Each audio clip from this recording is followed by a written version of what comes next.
When someone ignores you, your first instinct is to seek their attention. Panic sets in, and you feel an urgent need to do something, anything, to make that person see you, respond to you, validate you. And this is where the fatal mistake happens, acting from desperation. You don't realize that at that very moment, you have lost control over yourself. You have handed over your emotional power to the other person. This isn't just a reflection of an unresolved inner wound. It's also the very reason why the other person often pulls away even more. Carl Jung taught that the human psyche is governed by unconscious processes that make us repeat the same patterns over and over until we become aware of them. If you react with anxiety when someone ignores you, it's because, deep inside, there is a fear of abandonment that has not been confronted. And this fear, instead of bringing you closer to the other person, traps you in your own emotions. The need for approval and the urgency to be seen lead you to behave in ways that, instead of attracting, actually repel. When you chase after someone who is pulling away, you send an energetic message of lack. You are essentially saying, "I am not enough without your validation." And the other person's unconscious mind picks up on this. No matter how hard you try to convince them, to prove your worth, or to make them acknowledge your existence, if your energy is coming from fear, emptiness, and dependency, the effect will be the exact opposite. The real problem is that we live believing that love and attention from others define us. But in reality, what truly defines us is the relationship we have with ourselves. Jung called this process individuation, the journey through which a human being becomes whole, without depending on external factors to feel complete. And this is where the paradox unfolds. When you stop desperately seeking someone's attention, that person unconsciously begins to notice your absence, not because you are playing some kind of mind game, but because your energy has shifted. You have stopped projecting neediness and have started reconnecting with yourself. And that is the real key. What truly attracts people is not insistence, not pressure, but authenticity and inner solidity.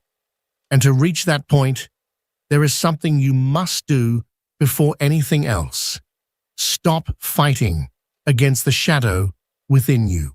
When someone ignores you, what hurts the most is not their absence, but the meaning you give to their indifference. You feel like you are not valuable enough, like you did something wrong, or that there is something within you that doesn't deserve to be seen. But all of this is nothing more than a projection of your own shadow. Carl Jung explained that the shadow is the part of ourselves that we repress because it conflicts with the image we want to project to the world. And when someone ignores us, that shadow is activated. It forces us to face the fear of being invisible, rejected, or abandoned. If you haven't integrated that part of yourself, you will react from the wound. That's when you rush to send a message, when you anxiously check their last online status, when you search for signs that they still care. But none of this is love. It's fear disguised as desire. And the more you act from fear, the more you show that you are not in control of yourself. What you truly need to do is the exact opposite of what your instincts tell you. Instead of running after that person, instead of trying to force a reaction, what really works is stepping into a state of detachment. Not because you are giving up on them, but because you understand that your worth does not depend on someone else's attention. And when you achieve this, something fascinating happens. The dynamic shifts. Jung spoke of psychic synchronization, the idea that energies align when a person's internal state changes. If you stop needing someone's validation, they will sense it, even if you don't see immediate results. When you disappear from their radar, when you no longer act from a place of lack, that person begins to wonder why you're no longer there. Why has your energy changed? But this process only works if you truly let go of the need for a response. If you do it hoping that the person will return, you are still trapped in the same cycle. What you need is not strategic absence, but inner presence. You need to become someone who does not depend on external reactions to feel whole. That is why, the next time you feel the urge to insist, stop. Observe what is truly happening within you. Ask yourself, is it love that I feel, or is it fear? Because if it is fear, the only way to break the pattern is not by getting the other person's attention, but by facing what you have been avoiding within yourself.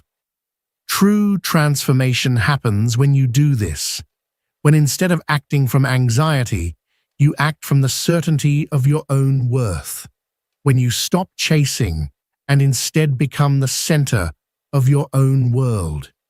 And when this happens, the game changes completely. When someone ignores you, what is truly at stake is not your connection with that person, but the relationship you have with yourself. Jung said that most of our external conflicts are actually reflections of unresolved inner struggles. And when you experience rejection or indifference, what gets triggered in your unconscious mind is a story you have lived before, even if you don't consciously remember it. Maybe, during your childhood, there were moments when you felt invisible. Perhaps, at some point in your life, you learned that to be loved, you had to work harder, prove more, do more. And now, when someone ignores you, you revert to that childlike state where you believe that if you just insist enough, if you just try hard enough, they will finally see you. But this is a trap of the mind. The more you try to be seen, the more you reinforce the idea that you are not enough on your own. Jung explained that the unconscious mind does not distinguish between what is real and what is symbolic. If you feel that you are not valuable without someone's attention, your mind will take it as an absolute truth and will reinforce that pattern again and again. But if instead you take that person's indifference as an opportunity to strengthen your own worth, to rediscover yourself, to expand, then you will have taken the first step toward deep transformation. This is where many people fail. Instead of using the distance to grow, they use it to obsess even more. They fall into a spiral of repetitive thoughts, imagining scenarios, searching for explanations, desperately looking for any sign that there is still hope. But what they don't realize is that, in doing so, they are wasting their energy on something they cannot control. And the more you focus on the other person, the less energy you have for yourself. The secret is not to ignore someone who ignores you out of revenge, nor to play with absence as a strategy of manipulation. The real change happens when you no longer need another person's presence to feel whole. When you understand that your value does not depend on whether someone decides to see you or not, that is when the other person, on an unconscious level, begins to perceive something different in you. It's not magic. It's not a seduction tactic. It's a simple psychological reality. Attraction arises when there is balance, and a person who is not desperate to be seen, who does not beg for attention, who does not revolve their world around someone else, becomes magnetic. But this change must be real.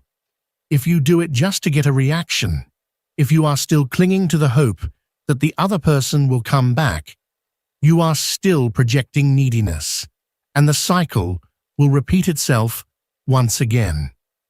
One of the greatest emotional challenges we face as human beings is the fear of being ignored. It strikes directly at the ego, wounds self-esteem, and often triggers deep insecurities we didn't even realize we had. When someone ignores us, our mind instinctively tries to fill the void with explanations, crafting all kinds of scenarios in an attempt to make sense of the situation. We start wondering if we said something wrong, if we did something to push them away, if we should have acted differently. We begin questioning ourselves to the point of convincing ourselves that somehow we are at fault. And in that process, without even realizing it, we give the other person a power they do not deserve. They are no longer just someone who took a step back. Now, they have control over our emotions, our mental peace, and even our sense of self-worth. Carl Jung taught us that the human mind is a constant battlefield between the conscious and the unconscious. One of the biggest traps we fall into is projecting our own fears onto others. When someone ignores us, the pain we feel is not just about their absence. It is about what that absence represents in our psyche. It is the activation of a deep-seated fear. The fear of not being important enough, of not being worthy of attention, love, or recognition. But here's the truth. When someone chooses to ignore you, it is not always about you. There are countless reasons why a person may distance themselves, and most of those reasons have more to do with their own internal struggles than with anything you have done. However, the problem is that most people don't see it this way. They take indifference as a personal offense, as proof of their inadequacy, when in reality, it is simply a sign that the other person is fighting their own internal battle. And this is where your true power lies. Instead of getting trapped in uncertainty, instead of trying to figure out what is going on in the other person's mind, you can use this moment to reclaim your energy, to shift the focus back onto yourself. Instead of wasting your thoughts on someone who is not giving you their time, you can redirect that energy toward your own growth and strength. A common mistake people make is trying to fill the silence with more words, more attempts, more gestures to prove their worth. But in reality, what creates the most impact is doing the opposite.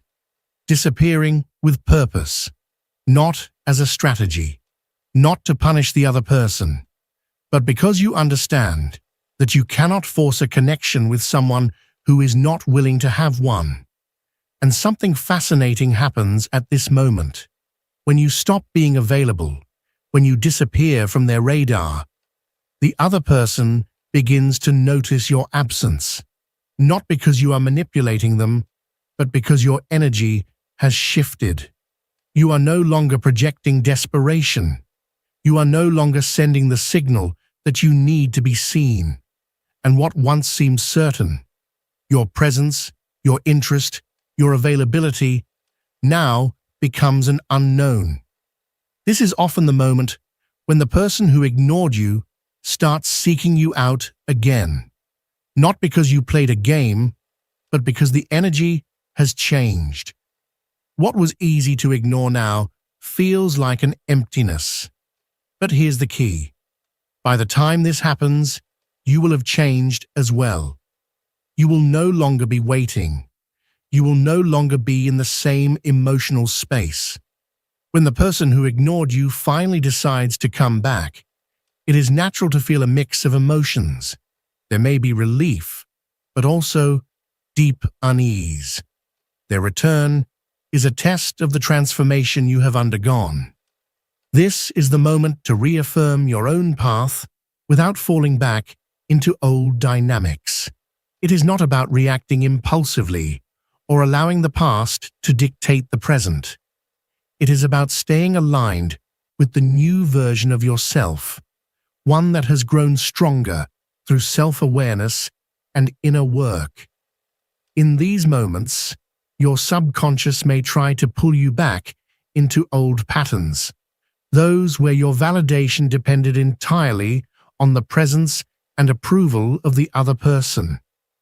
But if you have learned to recognize and integrate this shadow, you will know that true growth lies in responding with calmness and inner security.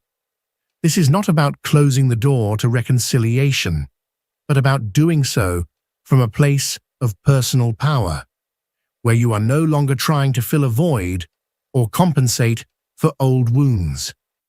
The key is to consciously observe your emotions. Allow yourself to feel everything that arises without judgment, without rushing into actions that could undo all the progress you have made. It is in these moments of reconnection that your inner wisdom must guide you. Ask yourself, am I reacting out of fear or out of certainty in my own worth?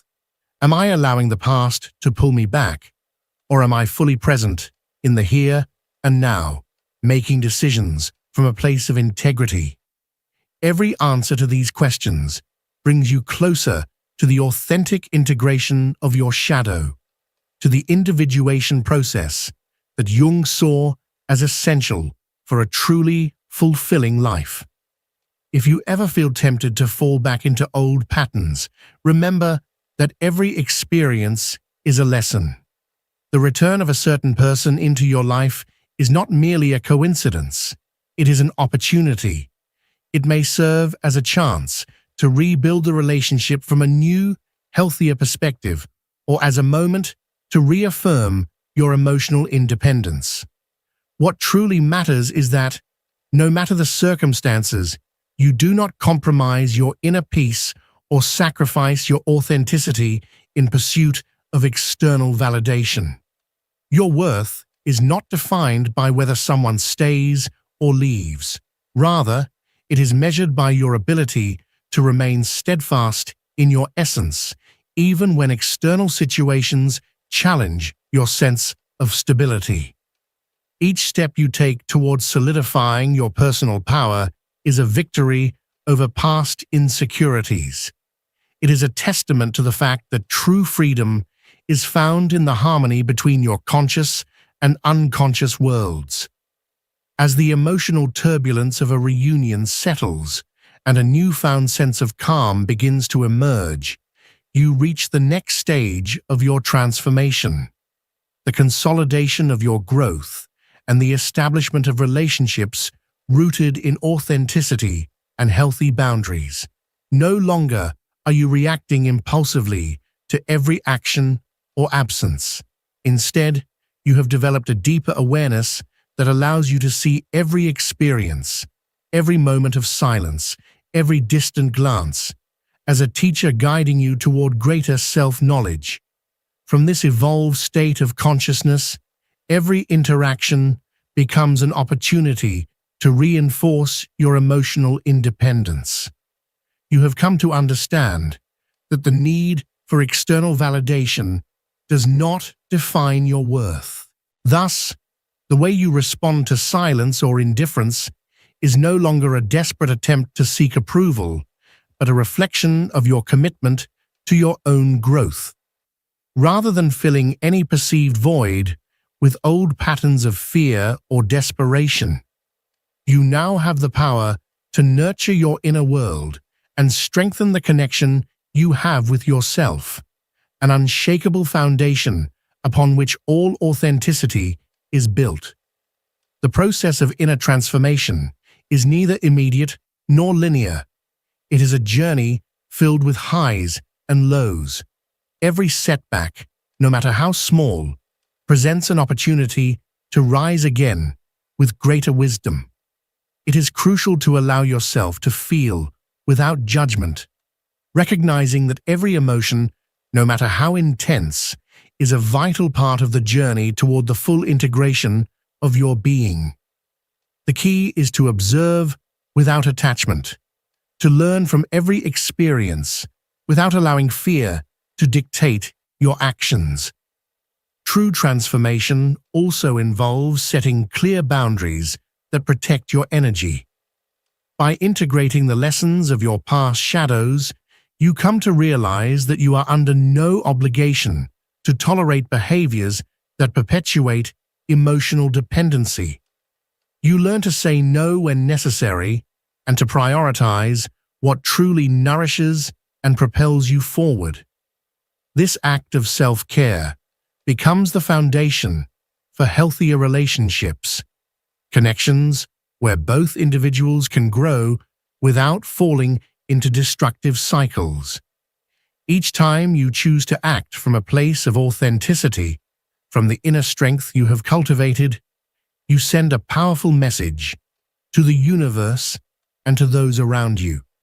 Your worth is not dependent on external approval, and your inner peace is unshakable. It is within this renewed vibration that the true magic unfolds. This is not about manipulation or carefully calculated strategies. It is about a genuine transformation in how you exist in the world. Over time, you will begin to notice how new doors open effortlessly. The people who truly resonate with your essence will be drawn to you naturally, while those who once thrived on your dependency will fade into the past. This process of natural selection allows you to surround yourself with relationships that add value to your life, enrich your experiences, and encourage your continued evolution. Every step you take toward inner balance, every decision you make in favor of your well-being, reinforces the internal message that you are enough, exactly as you are. And that certainty, that deep-rooted confidence in your own being, is the foundation upon which authentic relationships are built. Learning to let go of what no longer serves you is not an act of weakness. It is an act of profound wisdom. It is the realization that true power lies in your ability to choose what nourishes your soul and to release what only depletes you. As you continue to walk this path, you will recognize that silence and indifference, though painful at first, are actually invitations to reconnect with yourself. They are signs that, on some level, a disconnection has occurred, one that needs to be healed, and that healing does not come from seeking answers externally, but from exploring the vast inner universe that has always been within you.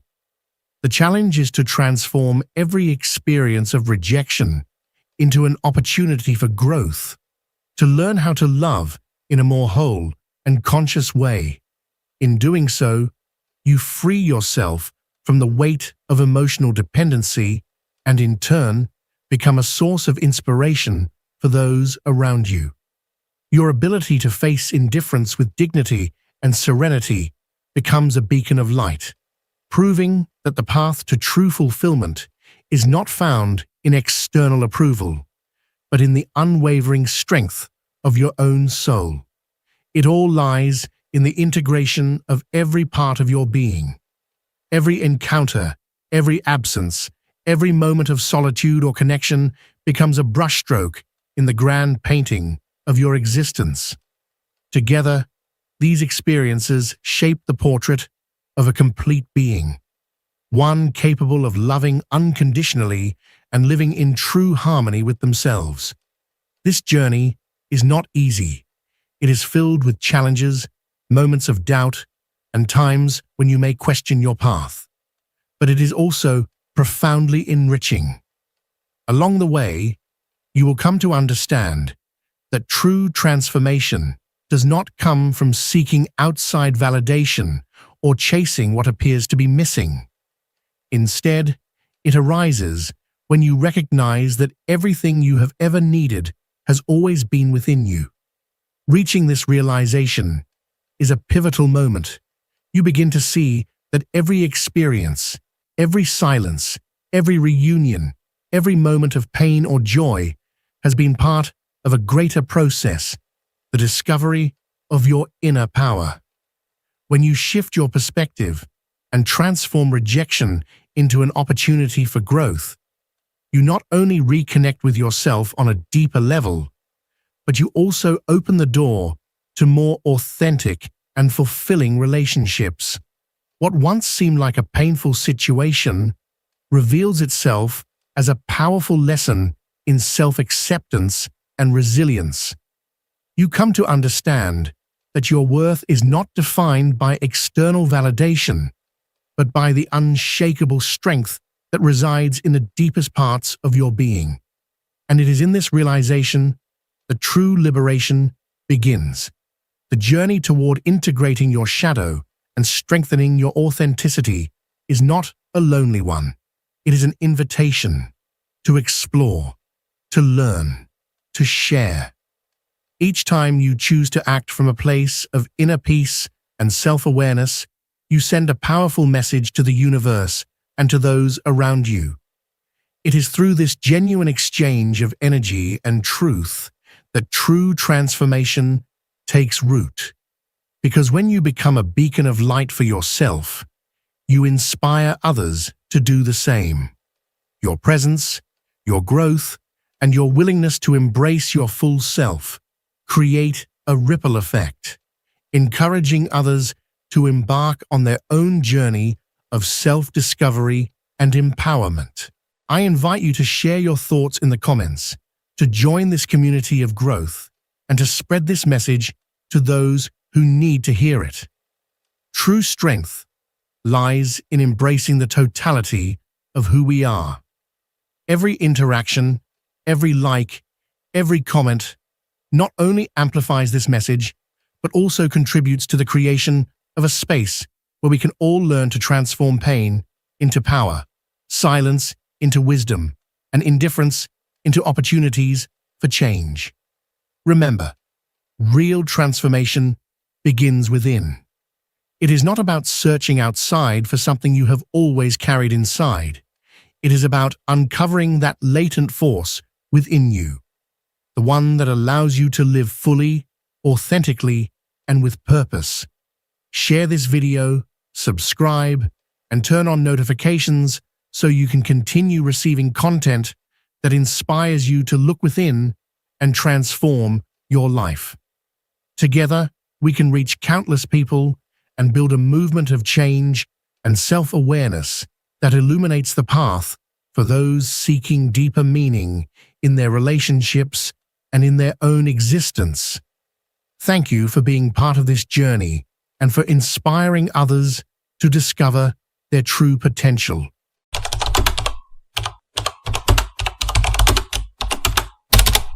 Have you ever loved someone who felt perfectly aligned with your soul, yet completely misaligned with your life? Have you ever experienced a connection so intense, so undeniable, that it felt as though chance had been momentarily suspended, like the universe itself leaned in and whispered to you, "It's him," only to then feel that same universe rip that person from your hands, as if reminding you that not everything meant for your growth is meant to stay? What if the pain that emerges from such an encounter is not a mistake? What if it's not a cruel twist of fate, but a sacred initiation, an invisible threshold into a deeper awareness of yourself? Jung once said, "Until you make the unconscious conscious, it will direct your life, and you will call it fate." This kind of heartbreak may be the universe's way of forcing your unconscious into the light. At some point in our lives, each of us encounters someone who feels like they were sent by something greater. Someone who doesn't just stir emotions, but awakens parts of us we forgot existed. Forgotten dreams, long-buried wounds, hidden fears, and a tenderness we thought had disappeared forever. Their presence feels like a key, unlocking doors within us we didn't even know were closed. And yet, they don't stay. They can't stay. And what remains is an emptiness, an ache that is not hollow, but strangely full of meaning, full of echoes, full of questions that don't have immediate answers. This video is for those who have experienced that kind of pain. The kind that doesn't quite have a name, but carries depth. It's for those who have loved silently, who have looked at someone and thought, why was I given this if it was never meant to be mine? Together, we're going to explore what Carl Jung called synchronicity, and why some people don't enter our lives to stay, but to reveal who we truly are beneath everything we pretend to be. Prepare yourself, because this might hurt, but it will also free you. It often begins with something simple: a glance, a fleeting conversation, a soft brush of hands, and suddenly the whole world seems to pause. Everything slows down. The noise of daily life fades into the background, and what remains is this inexplicable stillness, as if time itself is holding its breath, honoring something sacred that's just begun. You can't explain it. It's not just attraction, and it's not mere compatibility. It's a deep, soul-level recognition, as if that person has always existed inside you, even before they appeared in front of you. It feels ancient, familiar, like something inside you whispers, "There you are." And then comes the paradox. The more real this connection feels, the more impossible it becomes. There are misaligned timelines, clashing values, existing commitments, long distances, or simply circumstances too complex to overcome. And yet, the bond remains, stubborn, silent, undeniable. This is one of the most painful experiences a human being can endure, to feel at home in someone, and know you can't stay. But Jung offers us a lens to see beyond the pain. He wasn't just talking about romantic soulmates. He spoke of living symbols, of moments and people that don't arrive through logic or planning, but through the language of the soul. They are not random. They are not explainable through conventional reasoning. These moments are what he called synchronicities, meaningful coincidences that serve a deeper purpose. It's the moment your inner world collides symbolically with the outer world. It's not rational, it's archetypal. And sometimes that symbolic message comes in the form of a person. Maybe that person came into your life to remind you that you can still feel, that beneath all the numbness and cynicism, your heart is still capable of beating with raw intensity. Or maybe they came to reawaken a part of you that was lost. Your vulnerability, your courage, your hunger for something real. Maybe they didn't come to heal you, but to break you open, surgically, deliberately, so you could finally see what's been buried. Sometimes the universe doesn't send you an angel. It sends you a mirror. And facing that mirror can be more painful than any physical separation. Because what you see, reflected back at you, is yourself, raw, fragmented, incomplete. A self starving for something that was awakened in their presence, but never meant to be fulfilled by them. Many people run from this kind of encounter. They label it as infatuation, delusion, emotional dependence. But deep down, they know. Everyone who has felt it knows. There is a distinct kind of pain that only truth can create. A pain that doesn't just ache, it illuminates. Some people go their entire lives never feeling something like this, never having their soul exposed by the gaze of another who sees beyond the mask and into the essence.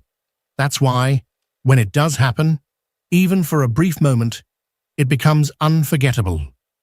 Even if it was fleeting, even if it was impossible, and the pain that follows, the absence that screams, is not just a longing for the other. It's a longing for yourself, for who you were when you were with them, for the version of you that was more alive, more awake, more transparent. Their absence is, in many ways, the absence of that connection to you. An impossible love, in this context, is not a mistake to be erased. It is a rite of passage. It pulls you out of your numbness and throws you back into the story of your soul. It says, wake up, look at yourself, see what you forgot. And yes, it hurts. It hurts because it's real. But every real wound carries a truth. And every truth, when faced, has the power to transform. Have you ever felt that something was already written? That the meeting wasn't just random, but part of some silent conspiracy between time, space, and the unseen forces that guide our lives? Maybe you crossed paths in the most unlikely of circumstances, at the worst possible time, under the strangest conditions. And yet, something inside you whispered, this is not a coincidence. Carl Jung would call this synchronicity, a profound and often misunderstood concept that defies linear logic and embraces mystery. It's when external events align meaningfully with internal states, without any causal connection. These are like signals from the unconscious, trying to express themselves through the material world.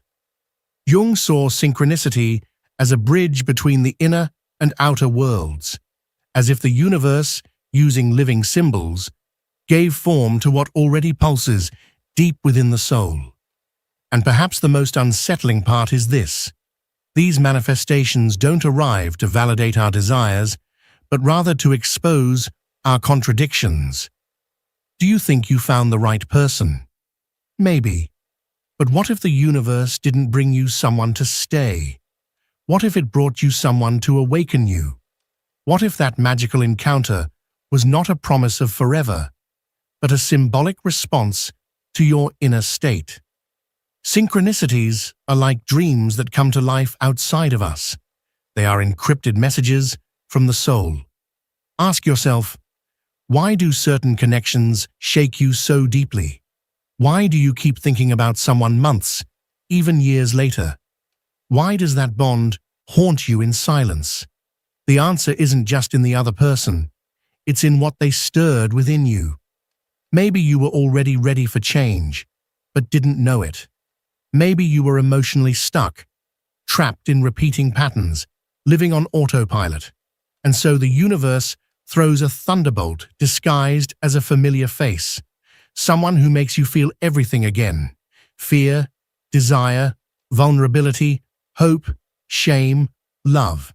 And even if that person leaves, their role is fulfilled: to rupture the bubble. It's tempting to romanticize that as fate. The old tale of soulmates separated by circumstances has a mythic charm, but Jung invites us beyond romance. He suggests these synchronicities don't come to fulfill our fantasies. They arrive to confront us with what's fragmented inside, as if the universe is saying, are you ready to grow?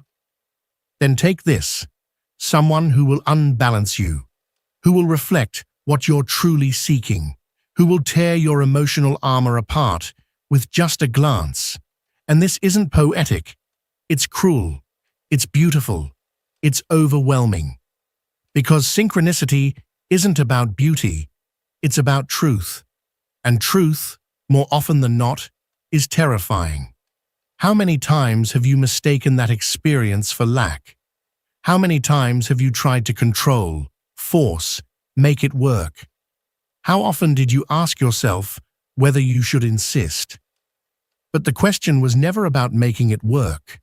The real question was, what is this trying to show you? Maybe that person was the living embodiment of your need for approval, or your fear of abandonment, or your illusion of control, or even your hunger for transcendence. In synchronicity, the person stops being just a person. They become a symbol, an archetype, a living message. And like any symbol, it doesn't follow the logic of time. They can leave and still leave behind a scar full of meaning. That's why you still think of them. Because they became a turning point in your personal story. They're tied to the moment when your soul moved, even if your body stayed still. Maybe deep down, it was never about that person. It was always about you. And that's where the real dilemma begins. Are you willing to stop looking for answers outside and start listening to what that encounter stirred within you? That is the call of synchronicity. It doesn't offer comfort, it offers mirrors. And few of us have the courage to look. Some pains cut deep, not because of absence, but because of what they reveal. It's not just that the person left. It's that they took with them the image you had projected onto them, the hope, the imagined future, the meaning you had created. That's where pain becomes unbearable, when you're not mourning the person, but what you saw of yourself through them. Carl Jung called this the shadow, the dark side of the psyche, where everything we deny, hide, or reject lives. And few things reveal that shadow like a relationship that shakes you to your core. You feel irrational jealousy, a childlike fear of being abandoned, an obsession bordering on madness. You know it's overblown, but you can't stop it. You feel ashamed for feeling so much. But Jung would say, this isn't weakness. It's the unconscious knocking on your door. That person you can't have isn't just an absence. They're a catalyst. They tear off masks you didn't even know you were wearing. They expose what was hiding behind your self-sufficiency, behind the emotional maturity you worked so hard to build. And what shows up is frightening. Ancient wounds, poorly healed traumas, unresolved desires, parts of yourself frozen in time. The most important encounters are planned by the soul long before the bodies ever meet. These encounters don't break us. They break us open. And that makes all the difference. Imagine your identity as a shell built over years, strong, protective, packed with strategies to avoid feeling too much. Then someone arrives and, without saying a word, wants to see who you are inside. And they pierce through you. Not out of malice, but because unconsciously you were already ready to be pierced. These kinds of relationships, especially the impossible ones, act like emotional X-rays. They reveal where you're still bleeding, where you're still waiting to be chosen, where you still believe you must be perfect to be loved. And the most painful part, the person who seemed to understand you so deeply often cannot stay, because they too are burdened by their own shadow. Sometimes it's the timing. Sometimes it's because their role was never to build a home, but to spark a fire. And that fills you with rage, indignation, a deep sense of injustice, as if the universe was playing games with you. But what if it's not a game? What if it's a calling? The shadow revealed is not punishment. It's a gateway to self-knowledge. You can only heal what you're able to see.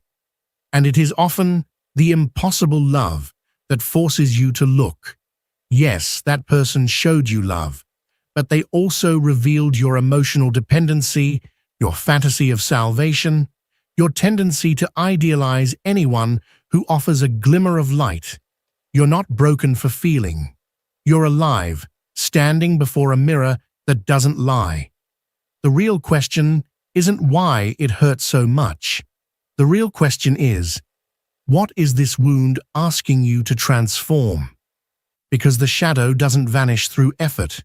It integrates through awareness.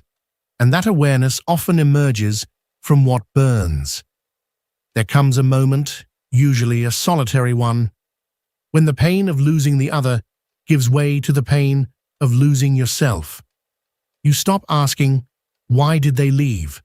And begin asking, what part of me did I lose while trying to keep them here? That is the beginning of individuation. According to Carl Jung, this is not a pretty process. It's not sudden enlightenment. It's more like a gradual demolition, the slow dismantling of the person you thought you were, so that the person you truly are can emerge. Individuation is the integration of all the parts you ignored in order to survive. Your fears, your shame, your contradictions. It's accepting that you can love and hate at the same time, want to stay and want to run, need and deny. It's admitting that the pain of losing someone might be less terrifying than being alone with your own truth. What we refuse to face within ourselves will return to us as fate. Carl Jung taught that the person who emotionally shook you did more than leave. They offered you a silent invitation. Will you keep running away, or will you finally face yourself? They touched exactly where it hurt, because you needed to feel. You needed to stop rationalizing what was really a soul's cry for help. And the question that arises from that pain is brutal. Do I love the other, or do I love the version of myself I see when I'm with them? It's hard to admit, but many times we love from lack. The other's absence becomes the stage on which we project everything we think would complete us. Safety, unconditional love, belonging. But those feelings, however deep, aren't the destination. They are the path. They didn't come to bind you to someone else. They came to lead you back to yourself. The pain is the calling. The impossible love is the initiation. And the path is the inner desert you've been avoiding. You begin to see it was never about staying with them. It was about staying with yourself after them. And what does that mean? It means rescuing parts of yourself that had been abandoned long before that encounter. It means realizing that you weren't rejected. You were reflected. The other merely touched what was already cracked. In the process of individuation, you stop playing the protagonist of the romantic tragedy and become the observer of your own psyche. You start to see how you repeat patterns, how you fuel stories of emotional scarcity, how you seek in others what can only be found within. And something both magical and painful happens. You stop asking others to save you, because you begin to understand that you're already enough, even in your fragmentation, even in your chaos. That kind of liberation doesn't arrive with euphoria. It comes with mourning. It's the mourning of the version of you that loved desperately, that idealized with hunger, that needed to be chosen to feel worthy. But after mourning comes clarity, and with it, a new kind of silence. Not the silence of absence, but the silence of acceptance. You look back and realize it was never about them. It was about who you were for a brief moment at their side, and who you're now willing to become without them. Before we move on, there's one last message, and perhaps it's the most important of all. Have you ever felt stuck, even when you're trying to change? Have you noticed that no matter how many books you read, how many videos you watch, how much effort you put in, something invisible keeps pulling you back into the same patterns? You need to know this isn't coincidence. It has a reason. Recently, researchers and thinkers have rediscovered a model of inner transformation that has been used for centuries by visionaries, philosophers, and strategists who altered the course of history. A quiet, yet incredibly powerful method, one that merges science, psychology, and ancestral wisdom, yet remains known to only a few. Carl Jung didn't just speak of the unconscious, he lived inside it, exploring the mechanisms that shape our lives from the shadows. Those who have applied this method often describe it as if something deep within suddenly unlocked. Clarity, discipline, a stronger sense of self. As if, for the first time, they were no longer at the mercy of their own mind, but in command of it. There comes a moment when you stop waiting for them to return, not because you've forgotten, but because you finally understood. They didn't come to stay. They came to break you open. They arrived like comets, brief, intense, devastating. They came like wind, sweeping through the rooms of your soul, removing everything that was false, shallow, and built from fear. You didn't lose that person. You found yourself through them. It's painful to accept. The human heart clings, wants to hold on, wants to control. But some presences are too vast to fit within the frame of the ordinary. They exist to shake your inner tectonic plates, to bring down walls, to show you who you are when no one is watching. Your mind will try to explain it. What if I'd said this? What if life had been more fair? But deep inside, you know it. That person came to open something, not to remain. The pain of their departure is often the stamp of something profound having taken place, because the kind of love that transforms is rarely comfortable. It is raw. It is naked. It exposes your hunger to be seen, your fear of rejection, your courage to feel even knowing it might vanish. These souls are not mistakes. They are catalysts. They are living questions. You are not broken because they left. You are open. And in the space they once occupied, something new has emerged. You with more clarity, with more integrity, with a deeper willingness to face your shadows without needing someone else to light them for you. What remains after all this is a different silence. Not the silence of emptiness, but the silence of understanding. You no longer need the other to stay, because what they gave you, perhaps unknowingly, was a key to an inner door, one that leads you home, to yourself. You realize the universe didn't make a mistake. It wasn't punishment. It was a calling. And as much as it hurts, it was sacred. They didn't come to complete your story. They came to interrupt it, where it had become a lie. They came to remove the mask you didn't even know you were wearing. They came to shatter the spell of numbness and return you to motion.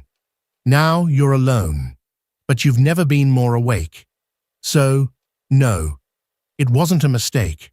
That person who arrived like a hurricane and vanished into eternal silence didn't come to destroy your life. They came to implode what no longer made sense. It wasn't destiny. It was a calling. The sharp hand of reality tearing through your illusions. And now that everything has been said, you understand. The real encounter wasn't with them. It was with yourself, with your vulnerabilities, with the emptiness you've spent years trying to avoid, with the depth of your being. Now you see, loving someone who couldn't stay was paradoxically the most brutal and honest way of finally finding yourself. You're no longer stuck in the question, why did it end? Now, you carry with you a far more powerful one. What began inside me the moment it ended outside? I need to share something personal. A few years ago, I lived exactly this. I met someone who seemed to step out of an ancient dream. It felt like everything I had searched for was right there, before my eyes. But it didn't last, and it broke me. I thought I'd never feel something like that again. I spent sleepless nights wondering why the universe had been so cruel. Why give me something so beautiful, only to rip it away? It was only with time, and with Jung, that I began to understand. I wasn't being punished. I was being awakened. That impossible love was the spark for my own reconstruction. It forced me to look at parts of myself I had ignored. It brought me to write this very script, with tears in my eyes and a full heart. Not because someone stood beside me, but because I had found myself on the other side of pain. If you're going through this too, I see you. And trust me, This isn't your end. It's the beginning of something profound. Now, if you made it this far and didn't cry or spiral into an existential crisis, I suspect you might be a robot, a monk, or maybe both. But if this video felt like one of those mirrors, not the kind that flatter, but the kind that reveal, then leave a comment below. Carl Jung believed that the soul speaks through symbols and reflection. If this reached you, it means your psyche is listening. I found myself in the silence. I want to read your words.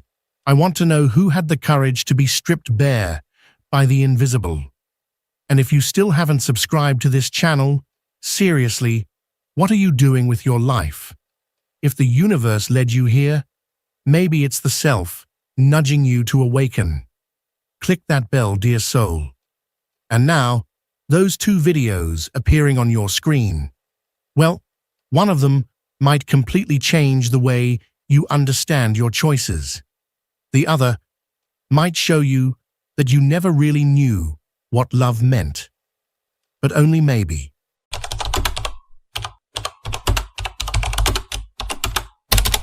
Have you ever stopped to observe that voice that constantly speaks within your mind? That internal dialogue that seems to define who you are, dictate your decisions, and in many cases, act as an incessant judge of your actions? Carl Jung, one of the most influential psychologists of the 20th century, deeply explored the relationship between this inner voice and our true identity, revealing that what we believe ourselves to be is often nothing more than an illusion created by our psyche. According to Jung, the human mind is composed of multiple layers, and at its deepest core lies the authentic self, an entity that transcends the ego and the masks we wear in our daily lives. That inner voice to which many of us cling as a reflection of identity is not truly us, but rather a construction of the ego, a mechanism that Jung described as necessary yet limiting. So, if that mental chatter is not really you, then who are you? From Jung's perspective, the ego acts as a bridge between our consciousness and the external world, shaped by our experiences, beliefs, and traumas. However, this bridge often turns into a wall that separates us from our true essence. That relentless inner dialogue reflects the fears, judgments, and expectations we have accumulated throughout our lives, but does not necessarily represent our authentic nature. Jung argued that one of the first steps toward true self-understanding is recognizing that this inner voice is only a part of us, not the entirety of who we are. To illustrate this, he used the concept of the shadow, a part of our psyche that contains aspects of ourselves that we prefer to ignore or repress. Many times, that internal voice is a projection of this shadow, filled with thoughts we do not dare to face. For instance, imagine that this inner voice constantly tells you that you are not good enough. Where does this thought come from? Is it a belief you adopted due to past experiences? Or is it the echo of social expectations that have conditioned you? Jung invites us to observe these thoughts from a higher perspective, allowing the true essence hidden behind a mental noise to emerge. Jung believed that the purpose of life is not merely to accumulate achievements or avoid suffering, but to embark on a journey of individuation. This concept involves integrating all parts of our psyche, including those we have ignored or feared, to become a whole being. Mental chatter, though often irritating, can be a valuable tool in this process. It acts as a compass, pointing to the areas of our lives that need attention and healing. For example, if that voice constantly reminds you of your past mistakes, Jung would suggest exploring the root of that guilt. What lessons can be drawn from it? How can you integrate this experience instead of suppressing it? This approach not only deactivates the power of the ego, but also brings you closer to your true self. Mental chatter is not merely an annoyance. It is a reflection of our fragmented psyche. Jung saw in this inner dialogue an opportunity for growth. Every negative thought, every harsh judgment that passes through our mind is an invitation to look inward and question its origin. Many times, these thoughts are deeply rooted in childhood experiences, interactions with authority figures, or traumas we have repressed. But what happens when we stop identifying with them? Jung maintained that much of human suffering stems from identification with the ego. That inner voice feeds on our fears and limitations, creating a constant narrative of what we should be, how we should act, and how others perceive us. However, when we take a step back and observe that mental chatter, as if we were an external witness. Something shifts. We realize that we are not those thoughts. We are the observer behind them. A common example can illustrate this. Imagine making a mistake at work, and your mind immediately starts punishing you with phrases like, "You're a failure," or "You'll never be good enough." According to Jung, these words do not come from your authentic essence, but from a mental construct designed to protect you. It aims to shield you from pain or rejection, yet paradoxically, it keeps you trapped in them. By observing these thoughts instead of reacting to them, you begin to dismantle their power. This process requires courage because looking inward means confronting what we have avoided for so long.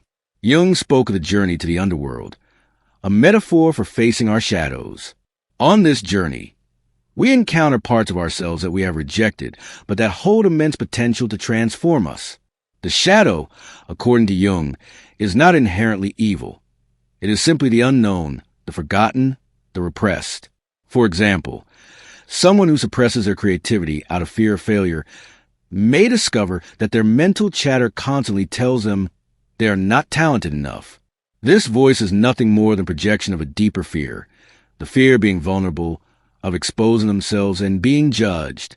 By facing this fear and integrating their creative shadow, this person not only overcomes limitations, but also reconnects with a vital part of their being. The ego, with its need for control, creates an illusion of separation. It makes us believe that we are disconnected from others, from nature, and most importantly, from ourselves. But Jung argued that at our deepest core, we are all connected to what he called the collective unconscious. This is a universal reservoir of archetypes, symbols, and shared experiences of humanity. When we manage to silence our mental chatter and connect with this deeper dimension of our psyche, we gain access to wisdom that transcends our individual experiences. Imagine it this way. That voice telling you that you can't do it is nothing more than an echo of collective fears passed down through generations. But when you choose to connect with the collective unconscious from a place of self-awareness, you can transform those echoes into creative energy and purpose. It is an act of liberation, a step toward a more authentic life.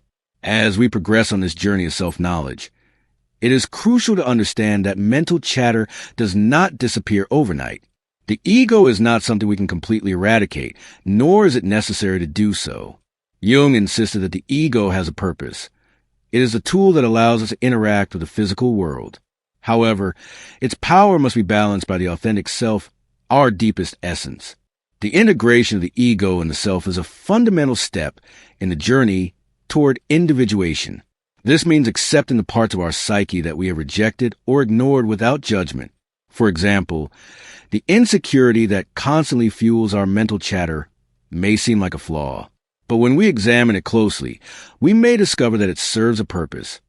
Perhaps it pushes us to be more careful, to prepare better, or to reflect before acting.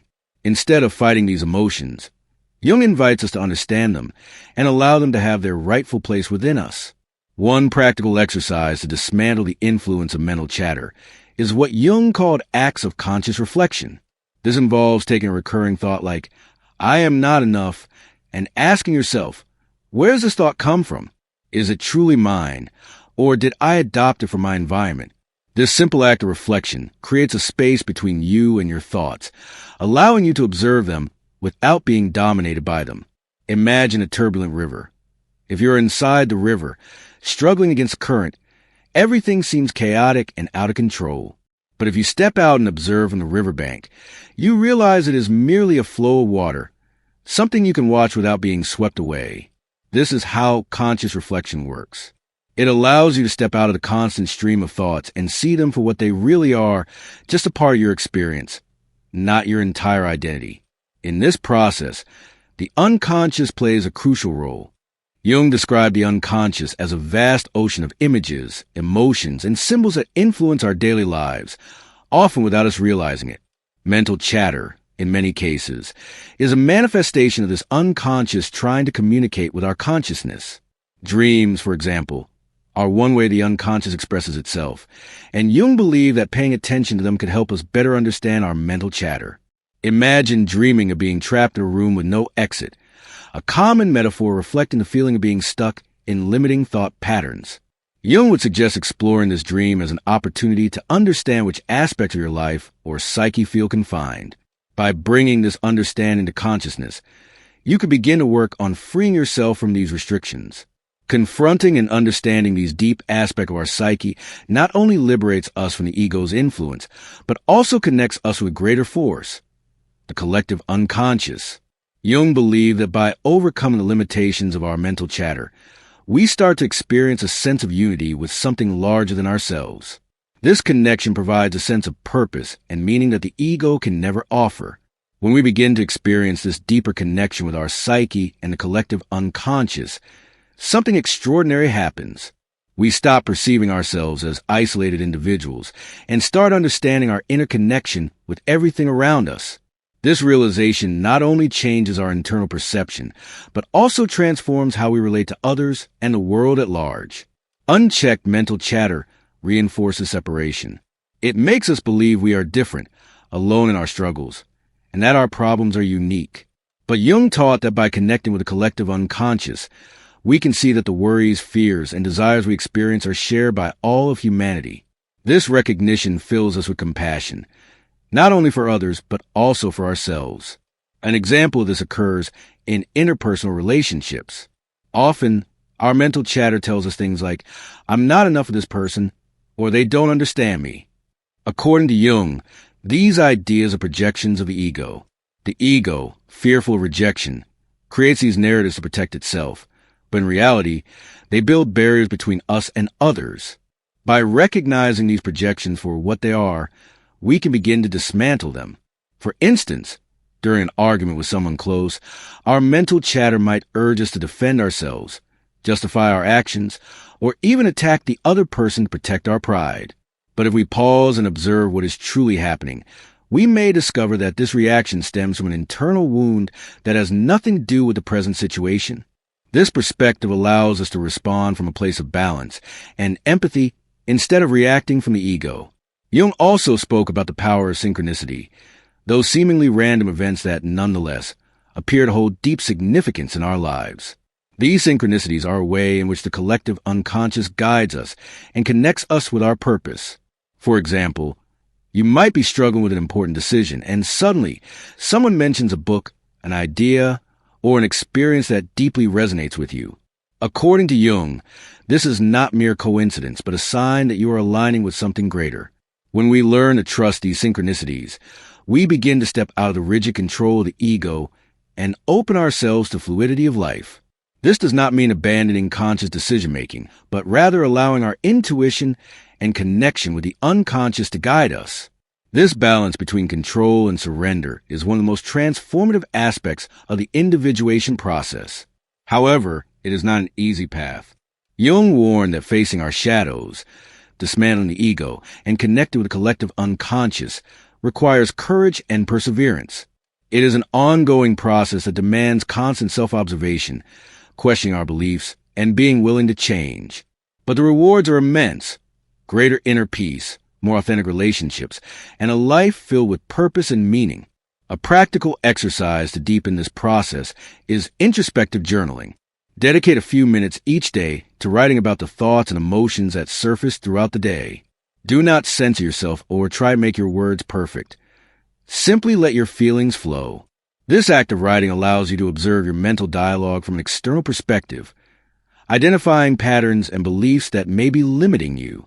For instance, if you frequently write about feeling inadequate, you can reflect on where that belief originated. Was it something you heard as a child? Is it rooted in comparison with others? By exploring these questions, you not only begin to deactivate the influence of the ego, but also move closer to your true self.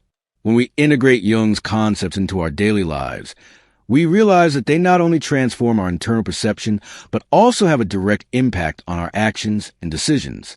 By connecting with our authentic self, we start operating from a place of greater clarity and authenticity, which positively influences our relationships, our work, and the way we approach challenges. The collective unconscious, according to Jung, is an inexhaustible source of wisdom. It contains archetypes, universal patterns of behavior and experience that we all share. By understanding and working with these archetypes, we can unlock aspects of ourselves that were previously hidden. For example, the hero archetype can help us overcome difficult moments by reminding us of our resilience and courage. The sage archetype, on the other hand, connects us with our intuition and guides us toward more conscious decisions. To apply these concepts, it is useful to pay attention to the images and symbols that appear in our dreams, as they're one of the clearest ways in which the collective unconscious communicates with us. If you dream, for instance, of a dark forest, this could symbolize a journey into the unknown, an opportunity to explore aspects of yourself that you have been avoiding. By reflecting on these symbols, you can uncover profound lessons that help you grow and evolve. Another fundamental aspect of Jung's work is the importance of self-acceptance. Our mental dialogue often tells us that we are not good enough, that we should be different, or that we need to meet certain expectations to be valued. But Jung argued that true growth begins when we accept all parts of ourselves, even those we consider negative. This act of acceptance does not mean resignation, but integration. When we accept our shadows, we stop fighting against them and begin to use them as sources of energy and transformation. A practical example of this is when we face emotions such as anger or fear. Instead of repressing or ignoring them, Jung invites us to explore them. What are they telling us? What present need or desire are they revealing? By approaching these emotions with curiosity rather than judgment, we can transform them into tools for self-understanding and growth. As we progress on this path, we also begin to notice changes in our relationships. When we operate from the ego, our interactions are often marked by defensiveness, judgment, and the need for validation. However, when we connect with our authentic self, these dynamics shift. Instead of seeking approval from others, we become more comfortable with vulnerability and authenticity. This not only strengthens our relationships, but also allows us to attract people and experiences that align with our true essence. For example, in a discussion with a friend or partner, rather than reacting defensively, we can pause and reflect on what is really happening. Are we projecting our insecurities onto the other person? Are we interpreting their words through the filter of our inner dialogue? By approaching the situation from this level of awareness, we can respond with empathy and understanding instead of perpetuating unnecessary conflicts. Ultimately, Jung reminds us that this process is neither linear nor immediate. There will be moments of progress and moments of setbacks, and that is perfectly fine. The important thing is to remain committed to our journey of self-discovery, remembering that each step, no matter how small, brings us closer to our authentic essence. One exercise that can help maintain this commitment is daily visualization. Spend a few minutes each morning imagining how you want to feel and act throughout the day. Don't focus on external results, like achieving a specific goal, but rather on your internal state, peace, authenticity, confidence. This practice not only helps align your actions with your true self, but also strengthens your connection to the collective unconscious. The integration of shadows and working with archetypes are fundamental tools in Jung's approach to long-term transformation. By adopting this practice as a continuous commitment, we begin to experience profound changes in how we face our emotions, make decisions, and relate to the world. When we work with our shadows, we do more than just confront repressed aspects of our psyche. We also learn to unlock the power and energy they contain. Emotions that we typically avoid, such as anger, fear, or sadness, do not simply disappear when ignored.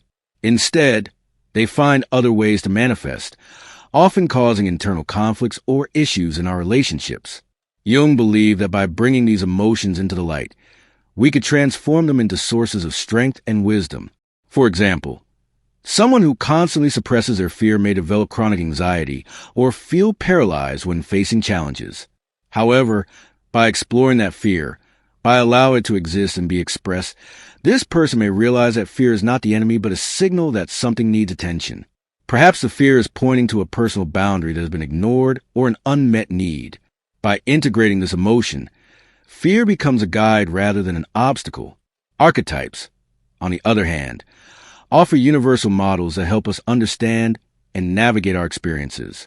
When facing a challenge, we can call upon the archetype of the hero to inspire us and find the courage needed to move forward. When we seek introspection, we can invoke the archetype of the sage to connect with our intuition and search for deeper answers. A practical way to work with archetypes is to visualize how they influence our daily decisions. Imagine facing a conflict at work. If you react from the ego, you might feel offended, anxious, or compelled to prove your worth. However, if you connect with the archetype of the sovereign, which represents leadership and balance, you can approach the situation calmly, making decisions that benefit both yourself and others. This shift in perspective not only resolves a conflict more effectively, but also strengthens you emotionally. The daily practice of integrating our shadows and working with archetypes does more than transform our inner perception. It also helps us develop a healthier relationship with the collective unconscious. As we do this, we begin to notice patterns and synchronicities in our lives that previously went unnoticed. These experiences serve as reminders that we are not alone, that we are part of something much greater than ourselves. For example, you might find that whenever you face a challenge, unexpected help appears, whether through a meaningful conversation, a book arriving at just the right moment, or a spontaneous new opportunity. Jung saw these synchronicities as evidence that we are aligning with our purpose and connecting with the universal forces that guide our lives. To cultivate this connection, he recommended practices such as meditation, introspective writing, and the mindful observation of our emotions and thoughts. A simple yet powerful meditation involves sitting in silence, closing your eyes, and observing your mental chatter without judgment. Let your thoughts flow like clouds in the sky, recognizing that you are not your thoughts. You are the observer behind them. This exercise not only calms the mind, but also strengthens your ability to live from your authentic self. Consistency is key on this path. Each day, every reflection, and every moment of introspection brings you closer to integrating your psyche. As you progress, you'll notice that your mental chatter loses its grip, and you feel more connected to an inner sense of peace and purpose. This transformation doesn't just impact your own life, it also influences those around you. By living from your true essence, you emanate an energy that inspires and uplifts others. The internal transformation that occurs when we integrate our shadows and connect with archetypes not only shifts our personal perception, but also reshapes our relationships and major life decisions. When we start living from our authentic self, we stop acting impulsively from the ego and instead respond with authenticity and connection. In relationships, this transformation manifests as greater empathy, understanding, and patience. Often, the ego leads us to see others as threats, competitors, or sources of validation. But when we operate from our true essence, we recognize that the people we interact with are also dealing with their own shadows and inner struggles. This understanding allows us to let go of judgment and instead offer support and compassion. For example, if someone close to you criticizes or judges you, your mental chatter might react defensively. They have no right to say that. Or who do they think they are? However, if you pause for a moment and ask yourself what is motivating their behavior, you might realize they're projecting their own fears or insecurities. This simple shift in perspective can prevent conflicts and create space for a more meaningful conversation. Jung also emphasized that the inner work we do with our shadows and archetypes not only benefits our relationships, but also enhances our ability to make important decisions. When we are trapped in mental chatter, our choices are often driven by fear, anxiety, or the need to meet external expectations. However, by connecting with our essence, we begin to make decisions from a place of clarity and purpose. For example, if you are considering a significant change in your life, such as a new job or move, the ego might flood you with thoughts like, what if I fail? What will others think? Or, I'm not ready for this. These thoughts, although they seem protective, are actually attempts by the ego to keep you within your comfort zone. By observing them without identifying with them, you can focus on what you truly desire and make decisions aligned with your values and aspirations. A useful technique in these moments is to visualize the desired outcome from the perspective of your authentic self. Close your eyes and imagine how you would feel if you had already made that decision and everything was flowing harmoniously. Instead of focusing on possible obstacles, center your attention on the sense of fulfillment and satisfaction that this choice could bring. This exercise not only strengthens your confidence, but also helps you attune to the collective unconscious, opening space for synchronicities to support you on your path. As these practices become part of your daily life, you will notice that mental chatter loses its intensity. This does not mean it will disappear completely, but its influence will diminish. Each time you choose to observe your thoughts instead of reacting to them, you strengthen connection with your true essence. This gradual process deeply transforms your perception of yourself and the world. The impact of this transformation is not limited to your personal experience. Jung stated that when we work on our individuation, we contribute to the growth of collective consciousness. By living from our authentic essence, we become examples for others, inspiring them. This is one of the most powerful ways we can influence the world, not through control or imposition, but through our own example. Finally, remember that this journey has no final destination. Individuation is a continuous process, a dance between the ego, the unconscious, and the self that accompanies us throughout life. Every challenge, every emotion, every thought is an opportunity to learn and grow. As long as you remain committed to your practice, you will notice that your life becomes filled with greater clarity, purpose, and connection. As we move forward on this path of self-knowledge and integration, it is crucial to remember that the process is not linear. There will be days when you feel clarity and a deep connection with your true essence, and others when the noise of mental chatter becomes overwhelming. However, every step, no matter how small, is a victory. Each moment of reflection, each act of conscious observation, brings you closer to living from your authentic self and further from the limitations of ego.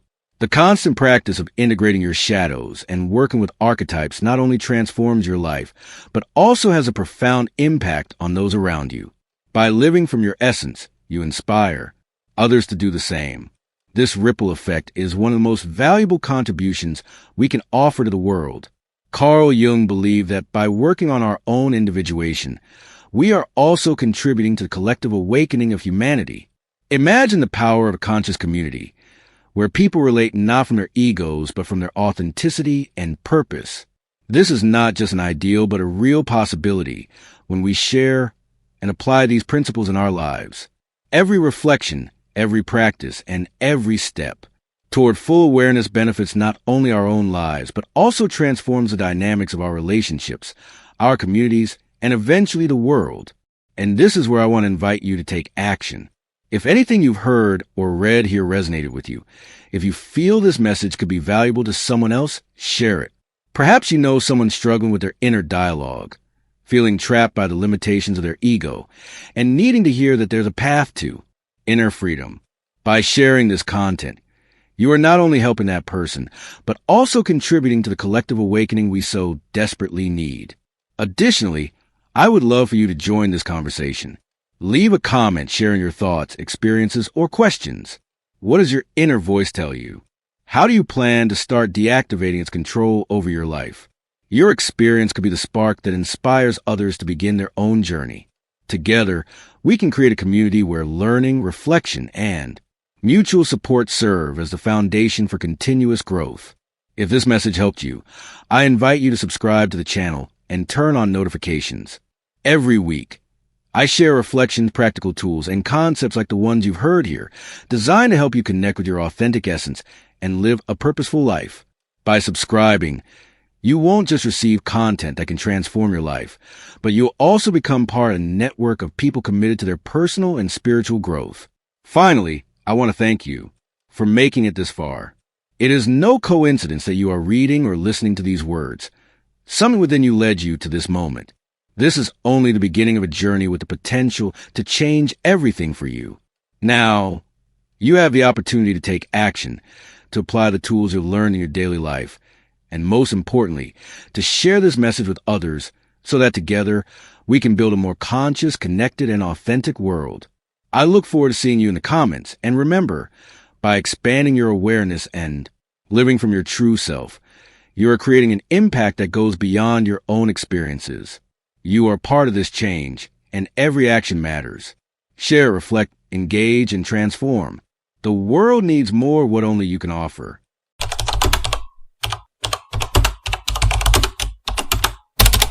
Have you ever felt like you were begging for love?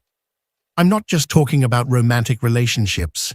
I mean that exhausting, soul-draining feeling of constantly seeking approval, of hoping that someone, anyone will notice you, value you, give you that little drop of affection you feel you're missing. It's like being stranded in an emotional desert, desperately pleading for a sip of water that never arrives. But here's a truth that might just shake your entire world. The moment you stop begging for love, something powerful awakens within you. And this isn't just an idea I came up with. This was deeply explored by Carl Jung, the brilliant Swiss psychologist who dared to venture into the darkest corners of the human soul. Today, you're about to discover what truly happens when you release that desperate need to be loved from the outside and start uncovering the immense love that already lives within you. This journey, inspired by Jung's revolutionary insights, won't just transform the way you see yourself. It will completely shift how you experience your relationships and the life you're creating every single day. Carl Jung believed that inside each of us exists an entire universe, a vast inner landscape filled with our deepest truths, our fears, our longings, and yes, our purest form of love. But so often, instead of looking within, we turn our gaze outward. We waste our energy chasing after the validation of others, hoping they'll give us what we haven't yet learned to give ourselves. Maybe this sounds familiar. Maybe you felt like if that one person doesn't text you back, you're not good enough. Or if your boss, your friend, or even your own family doesn't acknowledge you, then something inside you must be broken. But Jung would call this the first and greatest mistake. Begging for love outside of yourself is a symptom of disconnection from your inner source, the one that's already overflowing with what you're seeking. Think about this. How many nights have you stayed awake wondering why someone didn't reply to your message? How many times have you poured everything you had into a relationship, your time, your energy, your tears, only to feel completely empty when they didn't reciprocate? It's as if you're offering your soul on a silver platter, silently pleading for someone to accept it. But Jung teaches us something radical. That emptiness you feel, no one else can fill it. That void is actually a message from your unconscious mind, the hidden, primal part of you where your instincts, your dreams, and your truth reside. When you're begging for love, your unconscious isn't being silent. It's screaming at you, "Look at me, I'm here, I matter." But the unconscious doesn't speak in straightforward words. It speaks through symbols, through emotions, through gut feelings you often ignore. Imagine you're with someone who subtly makes you feel small. Outwardly, everything seems fine. They say the right things. They show up. But inside, something feels off.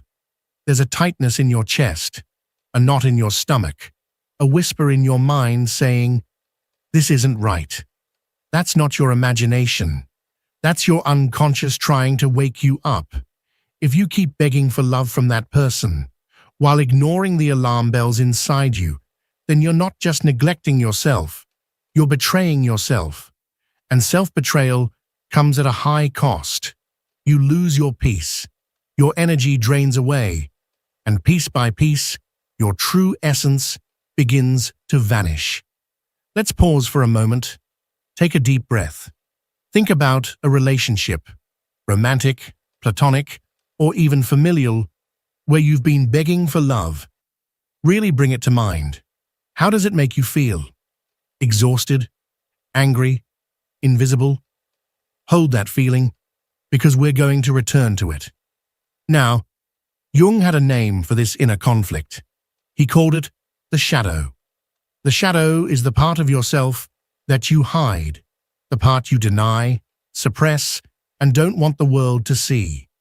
Maybe it's your fear of not being good enough. Maybe it's the rage you feel when you're rejected. Begging for love is like feeding your shadow, giving it more control over you. And here's something you need to hear. You're not alone in this. Every single one of us, at some point, has walked this painful path.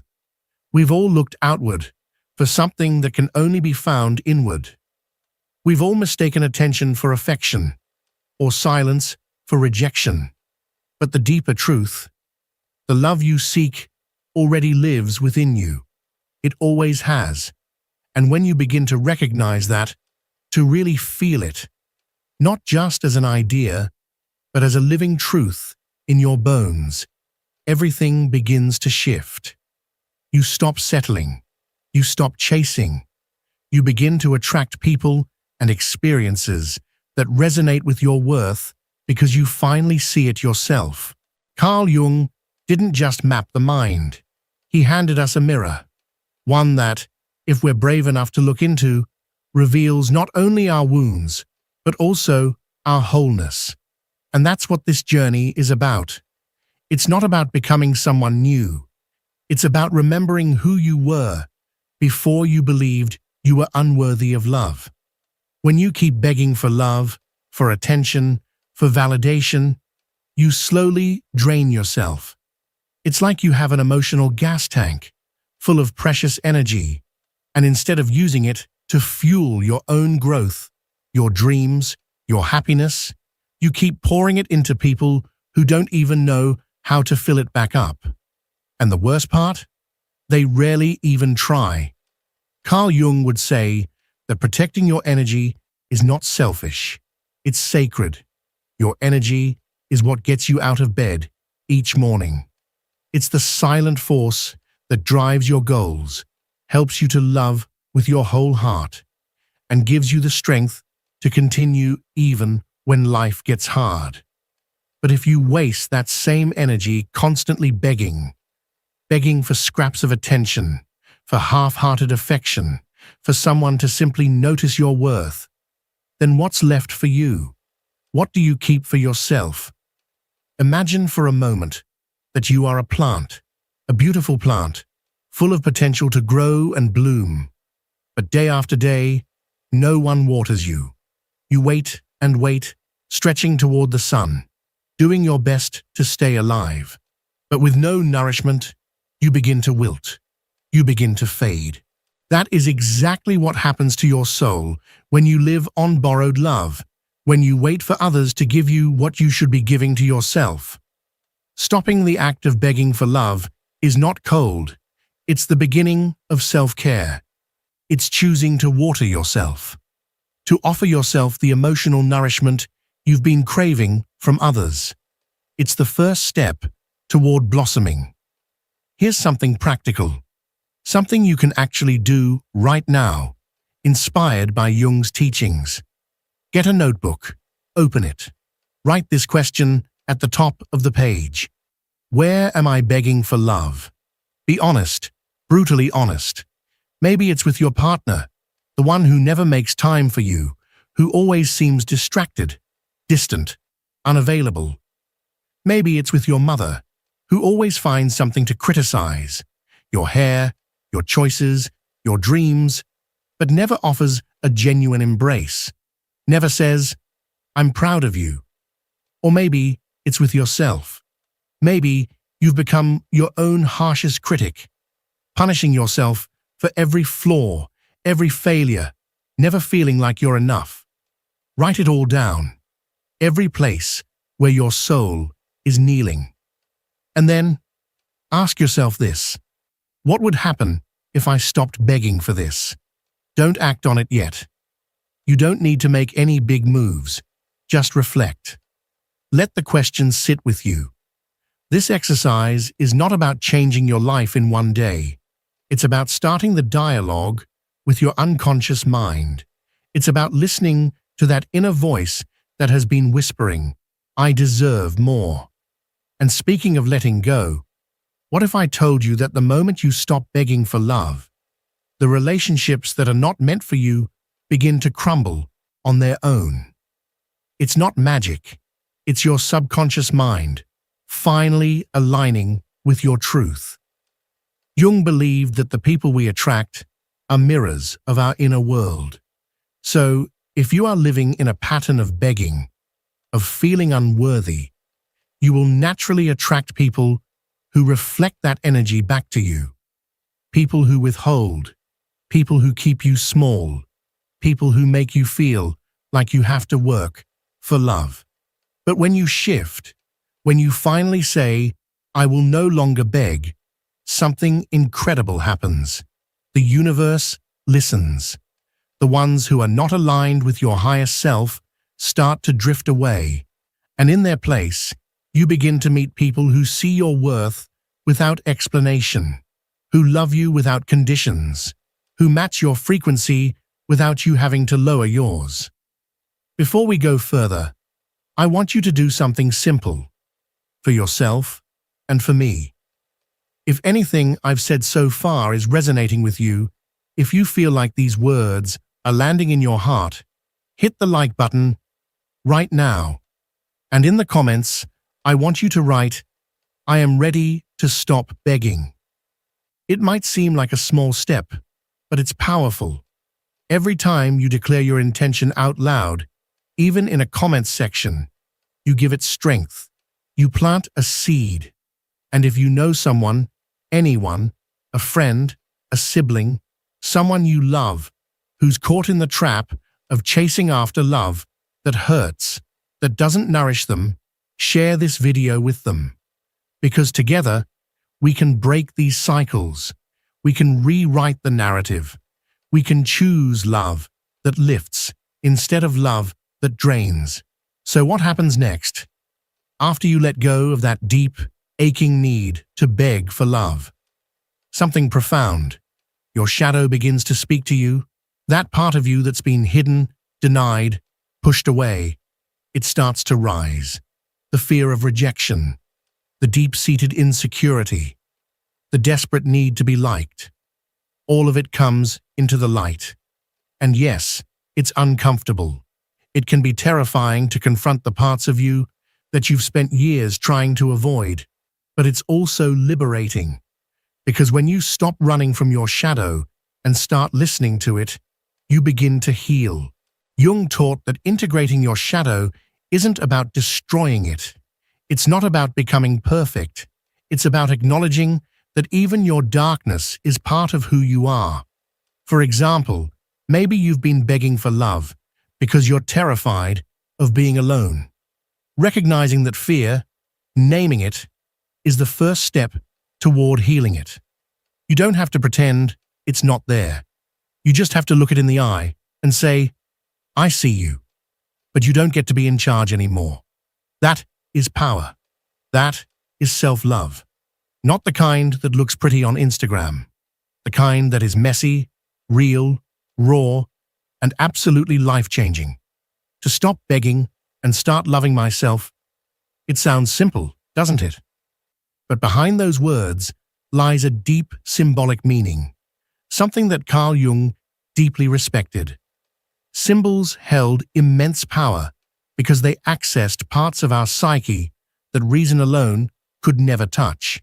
And in this case, letting go, truly letting go, is one of the most powerful symbolic acts we can perform. When you finally release what is no longer serving you, the world around you starts to shift. Energies move. Relationships that were never truly aligned with your core, with your deepest truth, begin to fall away. You don't need to fight. You don't need to scream, to beg, or to issue ultimatums. Simply by no longer begging, you alter your vibration. You change your entire frequency. Jung spoke of synchronicity, those meaningful coincidences that seem random, but are anything but. They're signs, reflections of alignment. When you're in harmony with your true self, life responds in kind. For instance, imagine you finally made the decision to stop chasing after that friend who never seems to have time for you. You stop sending that one last message. You stop trying to force a connection that only leaves you empty. And suddenly, someone new enters your life. Perhaps at work, or in a cozy little cafe. And this person sees you. values you, without you having to earn it. That's synchronicity. That's the universe responding to your shift. Not because you pushed harder, but because you let go. When you align with who you are, what you need finds its way to you. But let's be honest, it's not all sunshine and ease. Letting go also means facing the emptiness. There is a void that comes with no longer begging for love, especially if that longing has been a constant companion. At first, that space feels hollow, even painful. But Jung believed that this void isn't something to fear. On the contrary, he saw it as sacred, a space where new, healthy, and authentic growth can occur. Think of pruning a tree. You remove the dead branches not to harm it, but so that the living parts can truly thrive. Let me tell you about Marisol. She's 45 years old, and for most of her life, she begged for the affection of her emotionally distant mother. No matter what she did, she never felt seen. When she finally made the decision to release that need, it was like a small death. She cried. She grieved. It felt like she had lost something. But in truth, she had lost a chain. Over time, that empty space began to fill with genuine friendships, with inner peace, with a love for herself that she had never known before. Let's pause here. If something in this message is speaking directly to your heart, take a moment to write in the comments, "I am releasing what no longer serves me." And if someone came to mind, a cousin stuck in a toxic relationship, a friend desperately seeking approval, share this message with them. Every like, every comment, every share helps this message reach those who need it most. Now imagine this. What if all of us stopped begging for love at the same time? What kind of world could we build? What kind of peace could we feel? Because when you stop begging, it's not just your current relationships that shift. It's also the kind of people you attract. Jung believed that our relationships are mirrors of our inner world. So, if you're constantly begging, pleading, chasing, you're likely to attract people who keep you in that loop. People who take without giving. People who only validate your worth when you're exhausted from trying to prove it. But when you stop, when you finally say, "My love starts with me," everything changes. You begin to draw in those who see your value right away. People who don't need to be convinced, who don't make you prove your worth, who love you for simply being you. Think of begging for love as having a magnet that pulls in chaos, drama-filled relationships, energy-draining people. When you release that magnet, when you stop broadcasting that frequency, the energy shifts. You begin to attract peace, respect, authentic, nurturing love. It's not that the world suddenly transforms. It's you who changes how you relate to it. Jung called this process integration, bringing together all parts of yourself, the light and the shadow, to live from a place of authenticity. And from that place, love stops being something you beg for. It becomes something you give, something you share, something that flows naturally. Take a deep breath. Let's visualize something together. Picture your life with no more begging. How would it feel to wake up every day knowing you are enough, without needing to chase after validation? Keep that image close to your heart, because next, we're going to talk about how to make that life a reality, step by step. But for now, just breathe and trust. You're already on the path to discovering the power of no longer begging. We've walked quite a journey together already. We've explored how begging for love disconnects you from yourself, how your shadow and your unconscious mind are quietly asking you to stop, and how releasing that need can transform your relationships from the inside out. But let's close this part of our journey with something even more powerful: what it means to live from your truth, from your authentic self. Carl Jung left us with a powerful legacy. He taught that real fulfillment doesn't come from what others give you. It comes from integrating who you really are. And when you stop begging for love, you discover something breathtaking. Everything you were chasing has been inside you all along. Picture yourself standing in front of a mirror. For years, maybe that mirror reflected back a distorted version of yourself. Someone desperate for approval. Someone who thought they had to earn love. But when you stop begging, the mirror clears, and you finally see yourself, whole, valuable, worthy of love, just as you are. Jung would say, this is the very heart of individuation. Not becoming perfect, but becoming fully you. Shadows and light, laughter and scars, all of it. And from that place, love no longer needs to be pursued. It becomes a gift you offer. Let's pause once again. Breathe deeply. Ask yourself, what part of me have I been hiding to be loved? Maybe it's your loud, contagious laugh, or that wild dream to start your own business that you're afraid to share. Whatever it is, carry that question with you, because now we'll explore how to bring that hidden part into the light. Jung said, the unconscious is always pushing you toward your truth, but you have to listen, and listening means taking action. So here's something simple you can do today. Make a list of 3 things you truly love about yourself. They don't have to be big. Maybe it's the way you make your friends laugh, or your quiet resilience during tough times. Then, write down 3 things you would do if you weren't afraid of being rejected. Maybe you'd finally say no to someone who drains you. Maybe you'd start that passion project you keep putting off. This exercise is like signing a contract with your inner self. You're telling your unconscious, I see you, I hear you, I will act. And when you start living from that place, love stops being a plea and becomes something that flows naturally in and out of your life. Now let's be clear, not begging doesn't mean you don't need other people. Jung was not a hermit. He believed in connection. But real connection only exists when it's built on authenticity. Imagine Laura, 38 years old. She always thought she had to be the funny one in the group, so her friends would keep her around. But when she stopped begging for that approval, when she allowed herself to show up as she truly was, sometimes serious, sometimes quiet, she discovered something beautiful. Her real friends stayed. Genuine love doesn't require you to twist yourself into a version of someone else. It simply sees you and stays.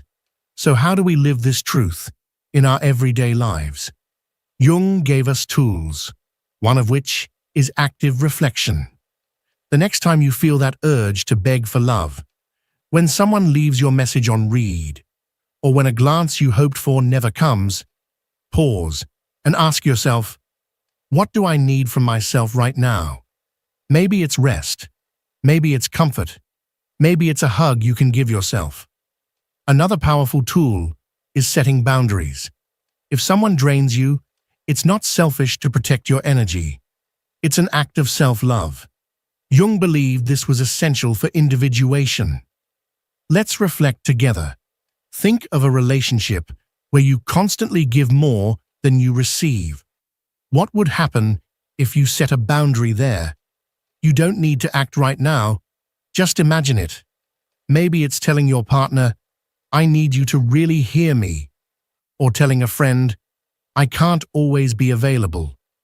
That one small act changes everything.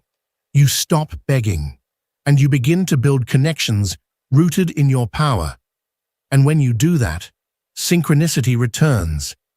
Remember, Jung adored this concept. Events that look like coincidences, but are filled with deep meaning. You stop begging your ex to come back, and someone new sees you as you've never been seen before. You say no to a job that was draining your soul, and suddenly, a better opportunity falls into your lap. This isn't cheap magic.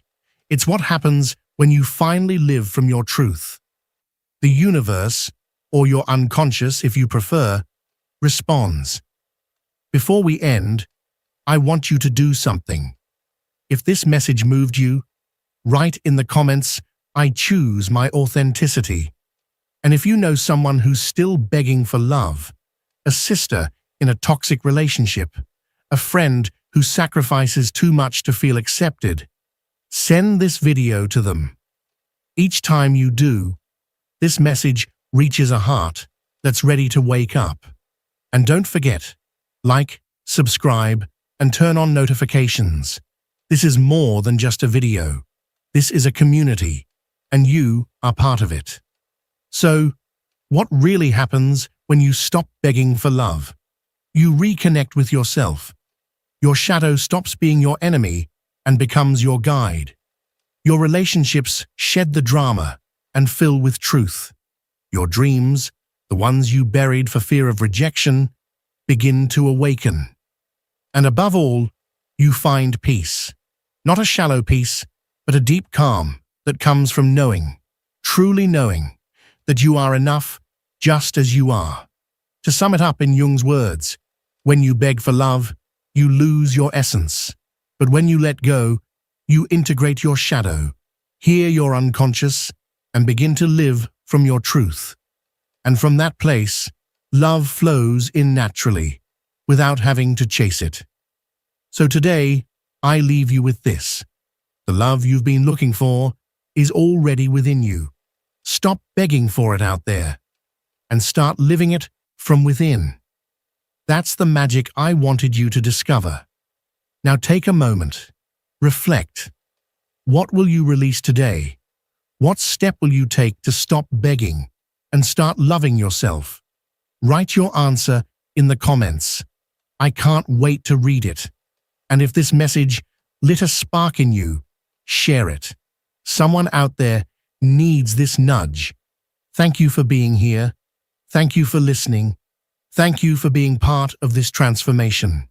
I'll see you in the next video. And remember, change starts with you. The world needs your light. I'll be waiting for you.